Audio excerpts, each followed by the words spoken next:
Welcome to another episode of Home Coffee Brewing with April. My name is Patrick Wolf, and this time we are in Taipei, Taiwan, and I'm on the way to visit Angelina, and we're basically going to brew some coffee together. And I know she's actually been to our shop in Copenhagen, which is really cool.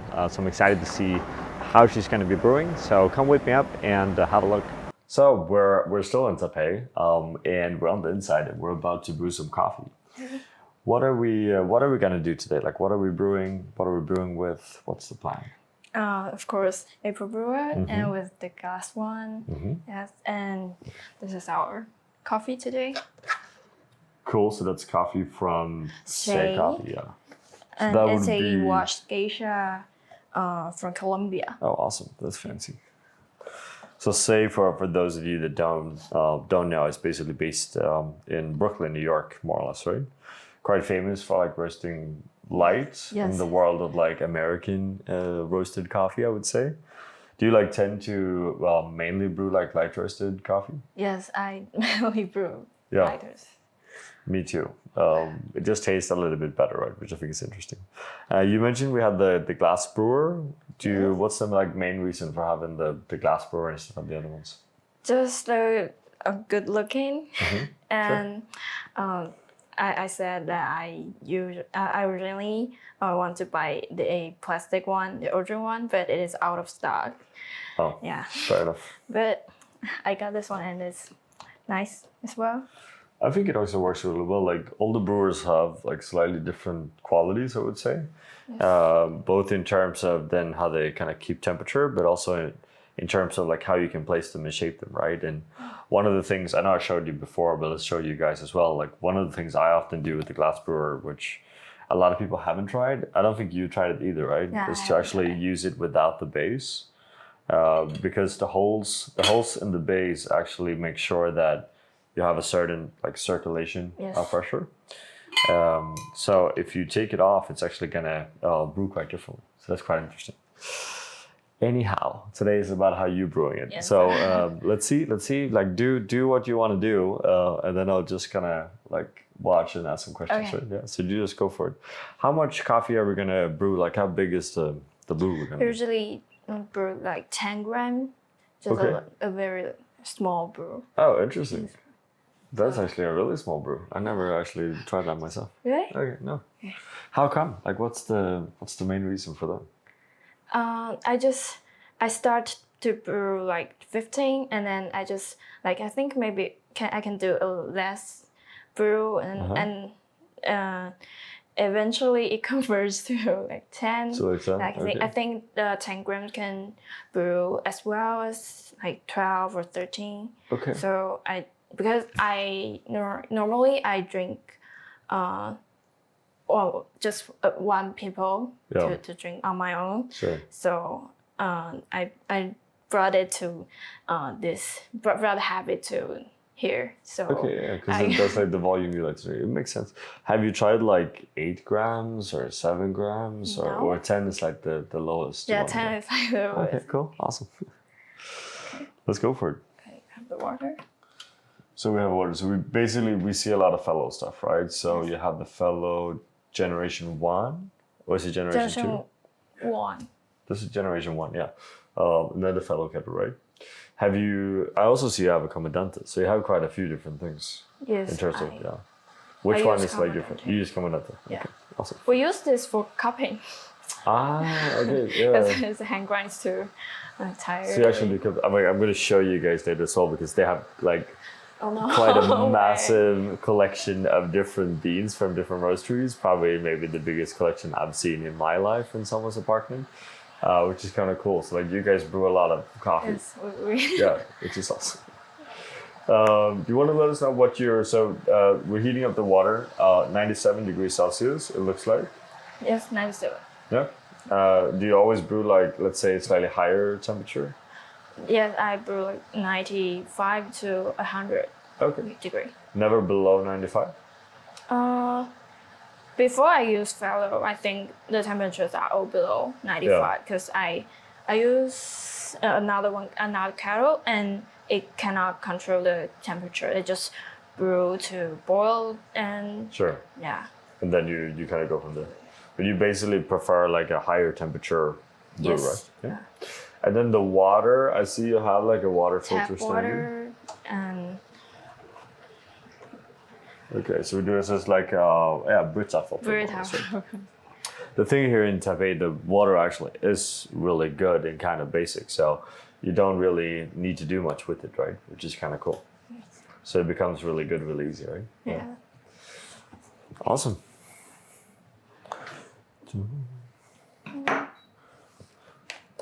So 10 grams of 10 coffee. grams. What's the grind size you're going to be using? 20 or 21 clicks. 20 or 21 clicks? And that's like the standard dial? Standard. Or okay, so like 20, 21 standard Comandante clicks. A lot of people watching these videos are always very interested in the Comandante clicks, so it's always good to see. I seldom adjusted click. Uh-huh. Yeah. So I'm gonna have a look at this.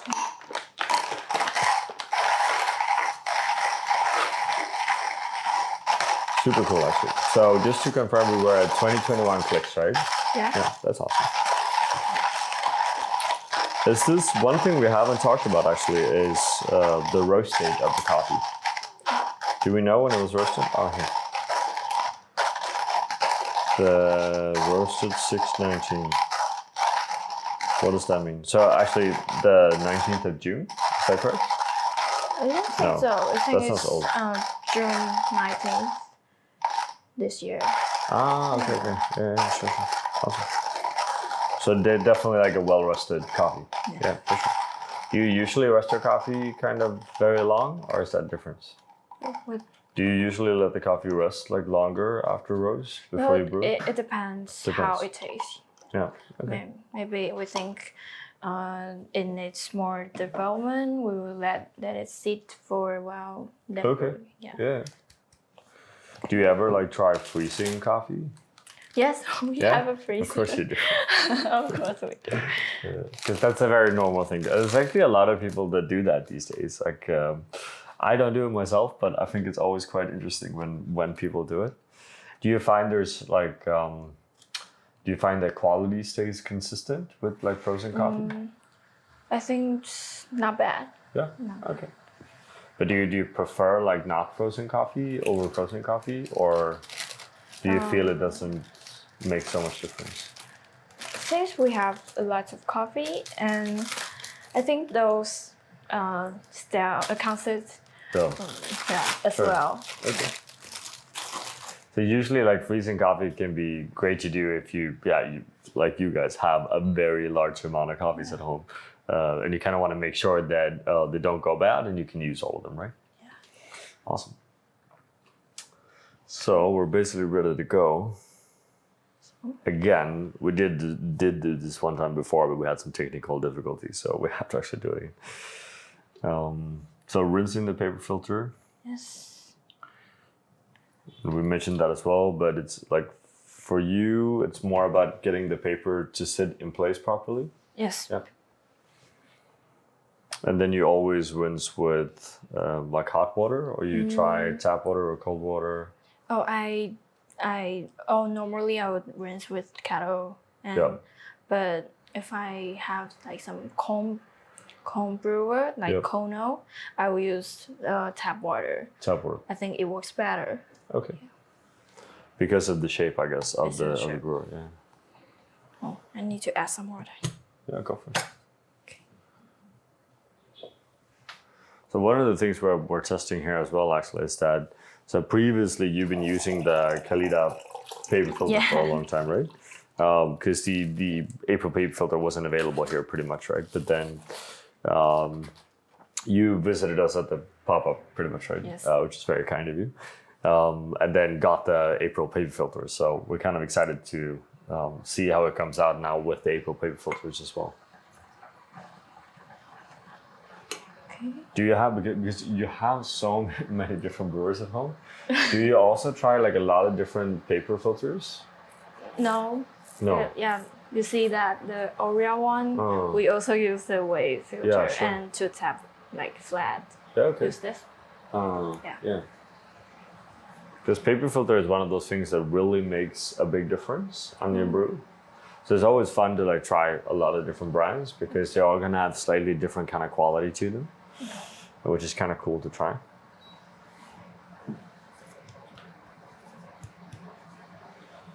So we have to wait for the water.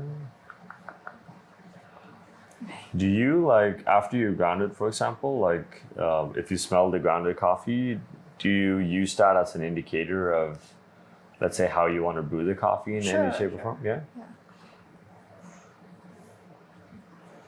So when you like, let's say, smell this coffee, what do you get out of that coffee? What do you think?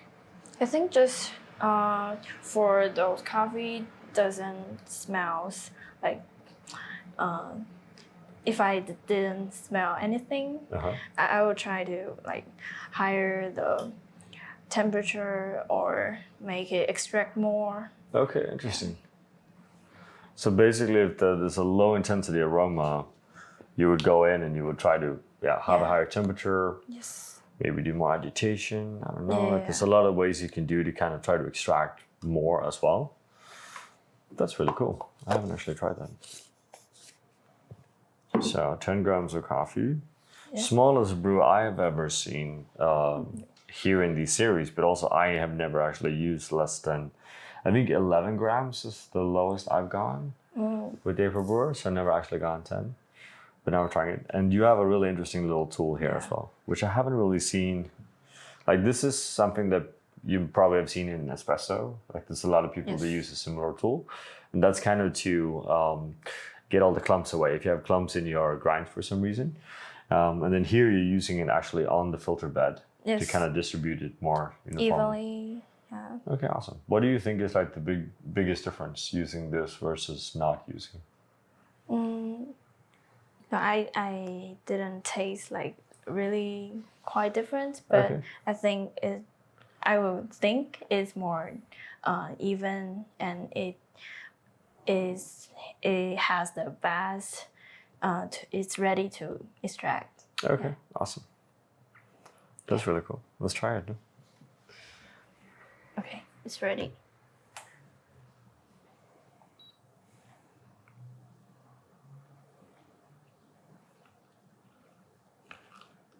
And we're starting with like a circle pour more or less, up to around 40 grams-ish. And then you're using that again. Okay, that's pretty cool. How come we're using that again now? Just make sure every coffee is wet. Yep. Yeah, I think. So it's basically then to control the saturation of the coffee, right? And that is, to be fair, super important. I never seen this tool being used like twice, which is really interesting, which makes me quite curious to try it.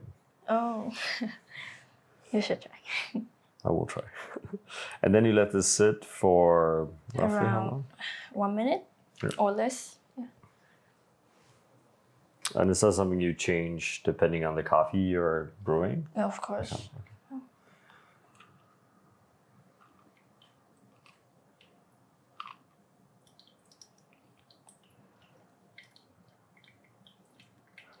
And the second pour is basically a circle pour over into a center pour, up to 100 grams-ish.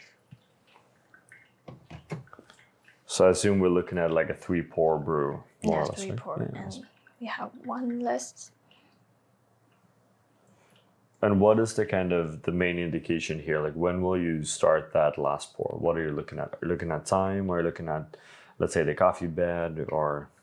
No, I will wait until most of the water go through. Yep. Yeah. That's kind of interesting because it's something we've seen a lot here in Taiwan, actually. Like there's a lot of homebrewers that has this kind of basic rule that you pour again when the water has gone through the coffee, which I haven't seen much elsewhere, actually. So it's kind of interesting to see that. So elsewhere, people just wait. It very much depends. I think exposing the coffee bed seems to be a trend coming out of Japan. I want to say, like I've seen that quite a lot in Japanese kind of home coffee brewing, but I haven't seen it so much in, for example, I myself wouldn't do it. Okay. So I would always have the coffee bed covered in water. But it all depends on the coffee you're using and like grind size. Obviously now we also have a much smaller dose than what I'm used to. So that should, in theory, allow the water to go through a bit faster as well. So every single recipe requires, a slight different technique. So we're going up to about 170, so 1:17 ratio, which is kind of a long ratio. It's a long ratio. Yeah. We usually brew a lot of like 1:15, 1:16.6-ish. Oh. But you're around 1:17 to 1:18, right? Yes. Yeah. Where do you get most of your, let's say, inspiration to how you brew coffee? Like, where do you find the recipes or all the brewers or coffees? Actually, I was a club member of our university coffee club. Ah, cool. So I follow those who have done this. Yeah. And of course the YouTube videos. Sure. Yeah. Yeah, like Lance Hedrick or. Yeah. Yeah. That's actually super cool. And there's so much information. That's very kind of you. I think Lance is a bit more famous, but he's actually a really great source. I watch his stuff as well, I should say, actually, because I think they're quite fun. So we're going up closer to 4 minutes here. Is that kind of your target brew time? Yes. Yeah. So you always brew a little bit, let's say, longer in terms of contact time? Yes. Yeah. It's longer. And do you ever try faster brews, let's say around 2 minutes, or are you often a little bit longer? For April Brewer, I think it's always will be longer than 4 minutes. Yeah. But if I try other brewers like Kono or Oria, Yeah. I can have the shorter brew. Yeah, for sure. So brew time is obviously impact grind size, dose, paper filter, temperatures. There's a lot of different things that have a big impact on it, pretty much. One of the things with brewers that people maybe don't often think about is that the angle of the wall of the brewer has a massive impact on the total brew time. So the steeper it is, the faster the water is going to go through, and the more open it is, the slower. Yeah. If it's like a flatbed brewer. Yeah. Cool, then we're basically almost ready to try, right?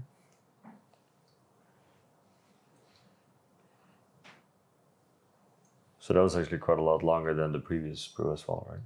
No, I think Was that also I will check it at 4, but usually it goes to 4.5 and 5 minutes. Okay.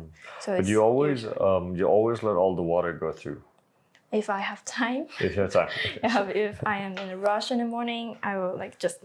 Then you're just gonna let cut it it go, off. Okay, yeah. Because we've seen, I think that was when I recorded in Singapore and in Malaysia last time.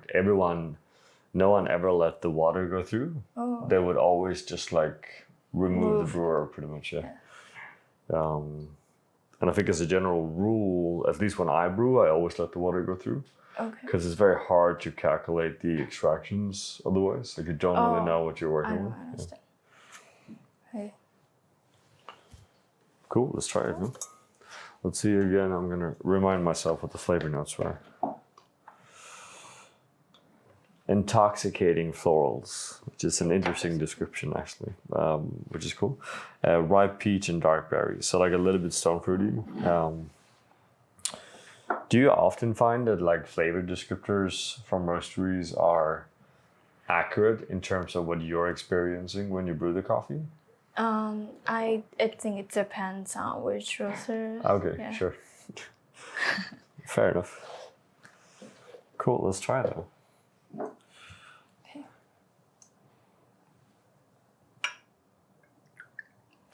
So you normally looking for a coffee with let's say lighter body, heavier body? Do you like it very acidic or low acidity? I prefer low acidity and. Okay, low acidity.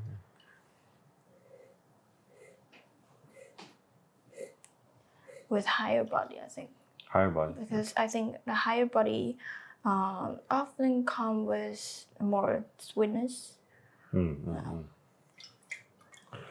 Body and perception on sweetness and acidity definitely has a correlation, right? For sure.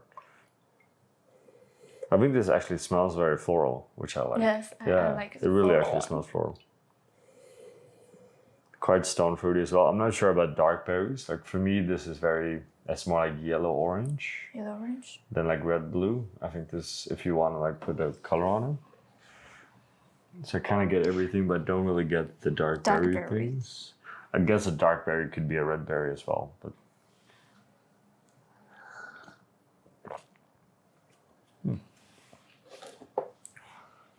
What do we think about this?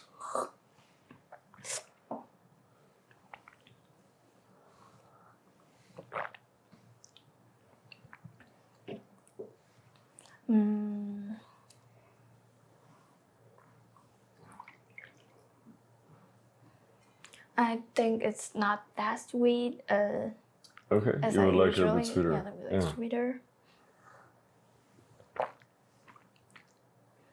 But the aroma is great. So I actually really like this, I have to say. It is a lower body. It's lower body. Which I think is quite interesting, given that we had quite a long brew time. We were almost touching like 5 minutes. But I think maybe because of the lower amount of coffee, you're able to still keep that really clean, which is interesting. Probably also a combination of the water you're using. So I actually quite like that. If you were to brew it again, like what would you change in order to get maybe then like more body? Change. I'm not sure I would change anything. I think it's actually quite tasty though. But yes, I don't think I would change. You wouldn't, but you don't want more body, like more texture. Because I think normally I change something and it won't work as what I thought. Okay, so sure. I just think it's pretty nice and I'll stick to it. Then you stick to it? Yeah. Okay. So when you brew like the whole, let's say, so this is like 250 grams of coffee, right? Yeah. Would you brew all of this the same way? Or would you try different recipes? Of course I will try different. You try different recipes? Mainly different brewers. Okay. So instead of like trying different approaches on the same brewer, you'd like change brewer? Yeah, I'll change. Yeah, okay. That's really cool.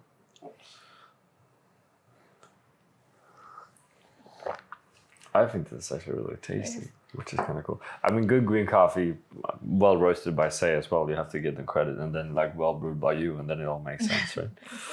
But it's kind of funny actually. I think this, I still can't get over this. I think this is really funny. I'm wondering if I missed. Do you know if a lot of people are using this for filter coffee? Yes, in our club we use a lot. Okay, so maybe I need to be in your club. Yes, so I can actually learn something new. Yeah, no, it's super cool. So maybe like get one of these and try that in the coffee bed, right? Because I think that was actually a really fun thing to do. They went to the pop-up store as well. Okay, awesome. Yeah. That's really kind of them.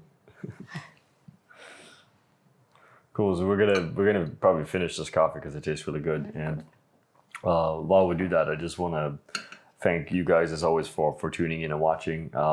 Definitely a few new things in this video here that we haven't seen before, which is really cool. So I'm assuming you guys have a lot of comments, a lot of thoughts on this. So please share. That's what this kind of community is for, as always. Thank you, of course, for allowing us to come in here as well. It's really kind of you. We're super excited. And again, like this is like a serious home brewer, just like a proper setup of a lot of things, right? So it's super cool for me to like come in and see what you're doing and get some coffee.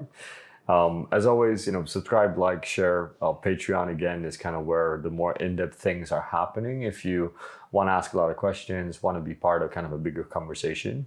So make sure you tune in for that as well. And with that, we just want to wish you a great day. We want to give a special thank you to all of our Patreon supporters. It's because of you that we are able to continue to make these videos. And we want you all to feel free to always come with suggestions and ideas on the content that you want to see, because we are doing this for you and because of you. Thank you from all of us here at April.